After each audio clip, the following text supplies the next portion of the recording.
ఓటుకు డబ్బులు తీసుకొని ఓట్లు వేసిన వాళ్ళు ఒక తోలు చెప్పు తీసుకొని కొట్టుకోరు, రబ్బర్ చెప్పు కూడా కాదు, ఒక తోలు చెప్పు తీసుకొని పల్ల కొట్టుకోరు చెంపల మీద. ఎందుకంటే ఈనాడు ఓటుకు నోటు తీసుకొని బీరుకి బిర్యానీ పొట్లకు అలవాటు పడి ఉన్నటువంటి విద్యార్థుల పరిస్థితి ఆగమాగం చేస్తున్నారు తల్లిదండ్రులు గ్రామీణ ప్రాంతాలలో. ఈనాడు పిల్లల చదువులు చక్కగా లేవని చెప్పేసి రాజకీయ నాయకుడి దగ్గర పోతే అడగలేనటువంటి పరిస్థితి.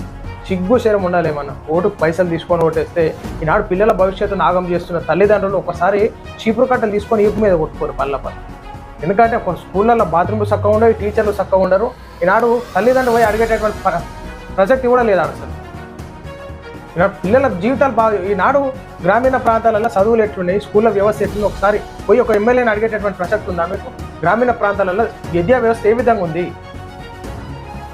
తల్లిదండ్రులకు ఏమైనా సోయి ఉండాలి అసలు ఓటుకు పైసలు తీసుకున్నారని. ప్రజా పరిపాలన అందించే ప్రభుత్వాలే రేపటి సమాజంలో మనుగడ సాగిస్తాయి. ప్రజలు ఉచిత పథకాలు మోజులో నుండి జారుకొని నికార్సైన నాయకులను గెలిపించుకున్నప్పుడే ప్రజాస్వామ్య విలువలు కాపాడబడతాయి.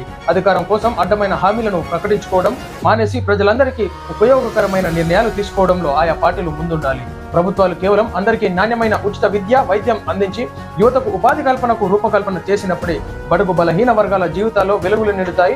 పేదరికం దానంతటా అదే మాయమవుతుంది. ఈ దేశం, రాష్ట్రాలు అభివృద్ధి పదంలో ముందుంటాయి. అప్పుడే అవినీతి లేని రాజకీయాలకు పునాదులు పుడతాయి.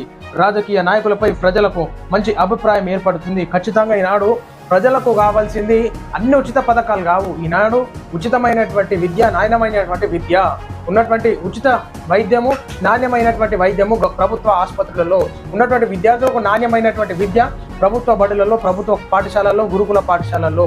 ఈనాడు ఉన్నటువంటి నిరుద్యోగుల వ్యవస్థ నిర్మూలించడానికి ఉద్యోగ అవకాశాలు కల్పించినప్పుడు, ప్రభుత్వాలు కల్పించినప్పుడు ఈనాడు టోటల్గా రాష్ట్రంలో అయితేనేమి, తెలంగాణ రాష్ట్రంలో అయితేనేమి, దేశంలోనైతేనేమి ఉన్నటువంటి అవినీతి రాజకీయాలకు చెక్ పెట్టవచ్చు.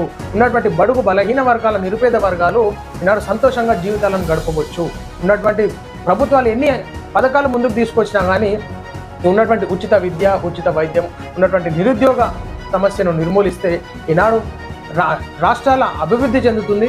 రాజకీయాల్లో ఉన్నటువంటి విలువలు కోల్పోకుండా ఉంటుంది. ఉన్నటువంటి ఆర్థిక వ్యవస్థను పెంపొందించుకునే విధంగా ఉంటుంది. దయచేసి ఓటుకు నోటు తీసుకోవడం మానేయండి. బీరుకు బిర్యానీ పొట్లకు మోసపోకండి. తోలు చెప్పులు తీసుకొని కొట్టుకోండి. లేకపోతే పిల్లలు మీరన్నా మీ తల్లిదండ్రులను కొట్టుకోండి. ఓటుకు పైసలు తీసుకుంటే మీరే చూసి కొట్టుర్రి. చీపురు కట్టలు తీసుకొని మీ తల్లిదండ్రులు.